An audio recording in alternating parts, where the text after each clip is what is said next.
O Jankovi Dubničkovi som sa prvýkrát dozvedel asi rok a pol dozadu cez internet.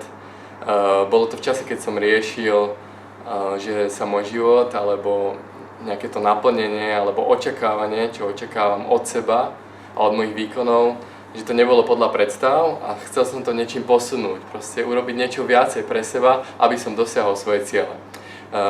Dali sme sa s Jankom do kontaktu a po prvom sedení, keď som mu predstavil svoje problémy a svoje ciele, svoje vízie, čo by som chcel, mi povedal, áno, je to zrealizovateľné.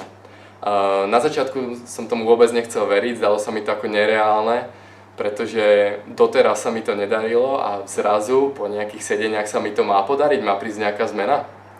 Začal ma koučovať a naozaj už po prvých sedeniach nastala zmena, nastal prvý impuls, kedy som zistil, že áno, naozaj sa to hýbe, robím nejaké konkrétne kroky k tomu, aby som dosiahol svoje ciele a naozaj sa pohybujem dopredu.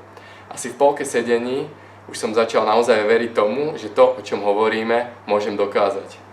A to bolo neuveriteľne motivujúce a ďalšia hybná sila do ďalšej práce, ešte intenzívnejšej, kedy sme vytvárali akcie, podnikali sme konkrétne kroky a na konci, keď sme po 12. sedení si zhrnuli všetko, čo sa udialo, tak som neveril vlastným očiam, že naozaj sa nejaký prerod stal z toho, že nemôžem, na toho, že to robím, že na tom pracujem a že sa to naozaj darí.